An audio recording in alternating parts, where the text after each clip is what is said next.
Halo teman-teman, salam. Kita ketemu lagi bersama saya. Nah, jadi saya sekarang ini kemungkinan tidak lagi memakai nama Empu Gelol atau gelar Empu Gelol yang sering saya pakai. Kayaknya mau pindah nama dengan sebutan. Karena sebutan Empu ini banyak sekali saya lihat di mana-mana untuk pada saat ini, terutama kawan-kawan kita yang ada semuanya disebut Empu. Jadi sebutan saya resminya dari teman-teman semua, kawan-kawan budaya yang ada sering kesini, bukan lagi Empu Gelol, tetapi The Father of Tempilan. Kata mereka Empu, kayaknya gelar itu aja sudah untuk Empu. Saya bilang ini gelar atau julukan ini. Nah ini, tapi candaan ini biasanya Empu selalu menanggapinya dengan positif. Apa saja yang mereka sebutkan kepada saya Empu Gelol selalu saya terima dengan lapang dada, nggak ada masalah. Itu jadi teman-teman semua bilang karena Empu ini banyak berbicara tentang mandau tempilan terus. Nah, jadi sebaiknya Empu ini kita kasih gelar The Father of Tempilan, ayah dari segala tempilan kata mereka. Nggak apa-apa. Sekarang bukan Empu Gelol lagi tetapi The Father of Tempilan. Terima kasih. Seperti itu.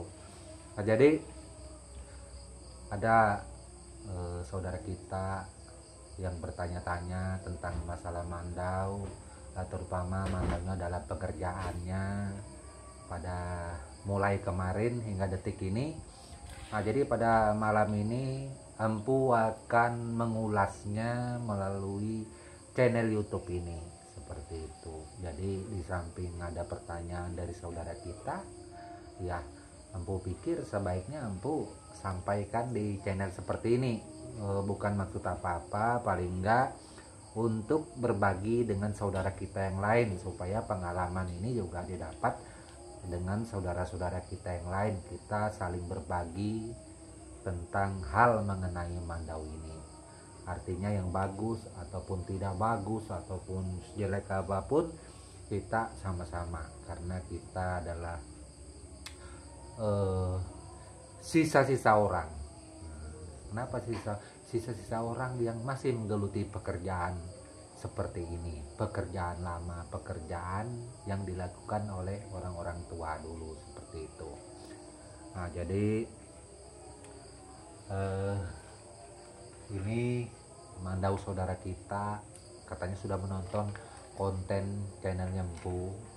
Nah, ini dekat lagi selesai. Terus terang, apakah sarung mandau ini sudah selesai Empu? Nah itu, sarung mandau ini belum selesai, tapi selesai kelihatannya Bu. Enggak, belum. Itu belum selesai karena ini nanti akan dipasang kilau di sini. Kilau ini terus dipasang manik-manik di antara sini, nanti Empu yang melihat pantasnya di mana. Setelah dipasang manik, ya kalau sempat malam ini juga Empu akan memasang manik, barulah kita nanti memasang gagangnya, gagang mandaunya. Terus dibuatkan juga tali ini pengikat kepalak nanti untuk di pinggang. Nah, jadi gagang tanduk ini, ada teman kita yang bertanya juga, Empu gagangnya itu dari apa? Warnanya putih. Seperti itu. Nah, jadi gagangnya ini dari tanduk. Itu. Dari tanduk. Kenapa Empu dibuat dari tanduk? Kok enggak dari akar ulin seperti Empu punya hulu kemaunya? Karena kalau permintaan gagang mandau ini kalau dibilang kemau saja, tentunya kita akan membuatnya dari tanduk. Alasannya salah satunya adalah karena kebanyakan orang-orang atau teman-teman yang ada, terutama para pemesan itu, mereka lebih kepingin kepada gagang tanduk seperti itu. Jarang sekali yang kepingin gagang kayu kecuali hulu tunggur. Tetapi pada momen yang Empu lakukan untuk mandau-mandau yang ada, khusus pegangan Empu beserta pegangan adiknya Empu, Hones, itu adik dari sebelah istri, kita justru gagang kemaunya sekarang ini lebih memperkuat dari kayu, dari akar ulin, akar bangris, itulah kemau yang kita pakai. Itu artinya biar saja kita mengalah saja, yang tanduk yang bagus-bagus buat saudaraku saja, ampu cukup gagang kayu saja tidak apa-apa, seperti itu. Nah ini gagang tanduknya hulu kemau yang kemarin malam kan ini belum jadi. Nah ini sudah mulai jadi. Kenapa ampu tembus bolong itu? Kemau tanduk itu memang kebanyakan bolong, kebanyakan, tapi ada juga yang enggak loh, nah seperti itu. Kebanyakan bolong, tetapi bolong itu bukan bolong percuma. Nah, teman-teman sudah ada isinya, ada ukirannya di dalamnya. Nah ini coba dilihat. Nah itu ada ukiran di dalamnya itu. Nah ini ada ukirannya juga tuh. Nah ini belum selesai diraut, dirapikan. Nah itu mungkin kurang jelas kelihatannya ini, biar agak lebih jelas. Nah itu teman-teman bisa melihat ada ukiran di dalamnya tuh, tanduknya. Nah ini sudah sekitar 60%, tetapi ini juga belum jadi kok buram ya. Mohon maaf sebentar. Ada sesuatu yang lewat. Ini tinggal bawahnya ini saja. Nah ini mau diselesaikan. Biasanya empu kalau ngomong-ngomong begini di konten YouTube empu nggak pernah buram, tetapi kenapa empu ketika berbicara tentang mandau ini kok video empu buram ya? Mungkin ada sesuatu hal mungkin, tapi mudah-mudahan empu rasa mandaunya baik-baik saja. Nggak ada ukuran yang empu pakai di dalam pembuatan mandau ini juga bagus-bagus, nggak ada sesuatu hal yang negatif. Harinya juga empu membuat dengan hari yang bagus seperti itu, tapi empu yakin semuanya baik-baik saja. Tadi ada sekilas aura yang lewat dari kemungkinan dari mandau ini membuat buram, padahal belum jadi mandaunya, tetapi sudah ada penghuninya seperti itu. Tapi nggak apa-apa, empu yakin penghuninya baik di mandau ini gitu. Ini ada juga sarung yang dibuat dari Hones, sudah mulai selesai. Nah ini teman-teman, dari Hones, sarung yang tidak pakai tempusar. Dia sistem bermasuk aja rotannya. Nah ini teman-teman ukiran dari Hones. Nah ini, tapi empu belakangnya kok seperti itu, belum selesai. Ini kan belum selesai itu, nanti kan dijadikan. Nah seperti itu. Jadi ada teman juga yang bertanya di konten YouTube empu, saya kepingin tahu mandau tempilan benua itu motifnya seperti apa, ukirannya, ciri khasnya seperti apa. Kalau seumpamanya ini ditanyakan ke konten empu juga bingung menjawabnya seperti apa, karena rasanya konten empu yang ada ini hampir 500-an konten. Saya tidak berbicara motif Dayak lain, saya tidak berbicara desain Dayak lain, saya hanya berbicara tentang desain motif suku Dayak saya atau rumpunnya, itu khas Dayak benua seperti itu. Kenapa benua kok nggak bikin sarung ukiran daun-daun, bunga-bunga? Empu kan kebanyakan seperti itu, seumpamanya di kampung-kampung. Peruntukannya yang beda. Di dalam tradisi budaya kita suku Dayak benua khususnya dan umumnya Luangan, itu tidak ada mandau itu gagangnya ukiran bunga-bunga, daun-daun. Sarung meski ada dia sedikit, seumpamanya di daerah sini sedikit. Itu khas tradisi kita, memang seperti itu. Kita tidak pernah mengubahnya. Apakah saya Pugulol tidak mampu membuat sarung ukiran daun-daun, bunga-bunga beserta gagang tanduknya? Saya mampu, 100% saya mampu. Tetapi tradisi budayanya tidak ada yang seperti itu, bukan masalah mampunya. Kalau kita orang seni, orang kita budaya, kita pengukir ini pasti mampu kita membuat itu. Jangankan buat seperti ini, patung-patung besar itu banyak saya buat. Longhos Rikong saya mengerjakan saya sendiri 20 tiang dalam posisi berdiri, saya mampu. Itu. Jadi Kalau untuk berbicara membuat desain baru, saya bisa, tetapi saya karena masalah pakem ini, saya tidak merubahnya. Itu. Nah, jika seandainya ada gagang mandau saya, sarung mandau saya, ukiran saya yang meniru suku Dayak lain, silakan. Itu sampaikan keberatan. Dengan contoh yang ada, gagang mandaunya ini yang empu buat dan empu menirunya sama persis 11-12, silahkan. Saya rasa saya empu Glol selama ini saya tidak pernah meniru motif desain siapa saja, apalagi suku di luar suku saya. Jangankan di luar suku saya, sesama suku saya tidak pernah menirunya. Itu. Saya membuat desain, pola, ukiran saya sendiri, apa yang saya pelajari. Karena sebagai pengukir, saya juga bukan muda lagi, umur saya sudah 49 tahun.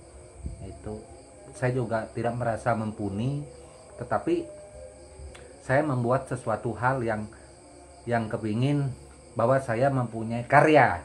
Itu sebagai orang tua, sebagai contoh, sebagai seseorang yang dilihat oleh anak-anakku yang ada di konten ini, saudara-saudaraku yang ada yang menonton konten ini.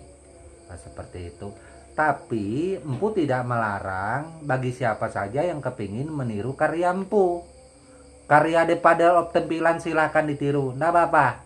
Saya tidak pernah marah, tidak pernah keberatan. Itu nggak pernah. Itu silahkan ditiru. Kalau menurut saudaraku, anak-anakku atau adik-adikku itu baik. Itu artinya motifnya cocok, baik. Saya tidak pernah melarang, saya tidak pernah mengklaim bahwa itu karya saya, kenapa ditiru seperti itu, bla bla bla. Enggak, nah, silahkan gitu. Tetapi ini jujur saja tidak berlaku bagi saudara kita yang lain. Nanti takut empu sudah ngomong gini, ketika saya meniru motif si Anu ada yang keberatan loh. Kan empu bilang silahkan meniru punya empu, bukan punya yang lain. Kalau punya yang lain ya nggak tahu, sampaikan aja dengan yang punya desain, dengan yang punya pola. Nah itu izin dengan mereka, tabe pamit. Nah itu seperti itu kira-kira. Kalau seperti empu tidak perlu tabe, tidak perlu pamit, nggak apa-apa, buat aja, silakan. Saya orangnya terbuka, tidak ada yang saya sayangi terhadap desain motif saya. Terus terang, karena saya juga merasa saya bukan siapa-siapa. Saya berkarya juga. Terus terang, saya bukan seniman. Kalau orang mengatakan saya seniman, itu salah besar. Kenapa? Saya jual barang. Kata orang kalau seorang seniman itu dia tidak mungkin jual barang. Saya jual barang gitu. Karena kalau saya tidak jual barang, saya tidak punya pekerjaan. Itulah yang menghasilkan, yang menghidupi saya serta keluarga saya. Nah, jadi saya bukanlah seorang seniman.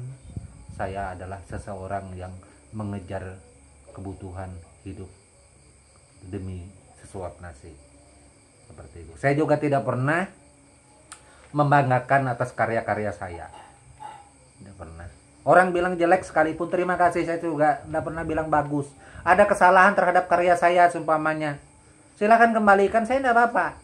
Itu kalau seumpamanya jika memang ada uangnya, jika nilai itu murah, saya kembalikan, saya transfer balik. Saya orangnya terbuka, nggak terlalu begini begitu. Dan saya juga nggak pernah ibaratnya terlalu dengan semua saudaraku, karena saya menganggap semua adalah saudara. Saya tidak pernah membedakan, sama aja mau Dayak bukan Dayak, semua adalah saudaraku gitu. Saya lebih baik saya dikata-katain daripada saya ngata-ngatain saudaraku. Karena kalau saya ngata-ngatain saudaraku, orang bilang empu katanya daripada tampilan segitu saja sudah tersinggung. Nah seperti itu. Jadi saya orangnya tidak mudah, tidak gampang tersinggung. Saya selalu menerima dengan lapang dada. Itu apa aja. Itu cuman hanya satu hal, untuk pertanyaan itu tadi, menanyakan tentang motif desain ukiran khas benua untuk mandau tempilan itu seperti apa, saya tidak bisa menjawabnya. Itu kenapa? Rasanya konten ini sudah cukup menjawabnya semua konten saya. Ternyata itu belum menjadi jawaban, ya saya juga tidak bisa berbuat apa-apa. Saya tuh juga, Empu Glol juga tidak pernah memaksakan ketika orang menganggap bahwa itu bukan desain, bukan motif Dayak Benua. Saya nggak terlalu repot orangnya seperti itu. Tetapi apa yang saya buat, apa yang saya lakukan, ini adalah pekerjaan turun menurun. Bukan saya saja, seluruh dataran benua sampai seluruh luangan ukirannya kurang lebih seperti itu. Tinggal kemampuan orangnya saja membuat desain, itu, membuat pola itu di dalam ukiran. Tetapi batangan daripada ukiran, alur dari ukiran itu, atau ukiran itu pada umumnya itu siapa sih yang tidak mengukir namanya lempatak di dalam gagang mandau, itu pasti ada, atau empaku itu pasti ada. Itu khas yang tidak mungkin kita hilangkan seperti itu. Nah, jika seumpamanya ukiran Empu ini salah, tidak benar, berarti seluruh Dayak Benua di dataran Kutai Barat itu ukirannya salah. Bukan hanya saya, semua salah, tidak benar itu. Berarti seluruh keturunan Dayak Benua yang ada pada mandau-mandau itu salah semua. Gitu. Jadi yang termasuk saya ngikut salah. Gitu. Terus yang benarnya seperti apa?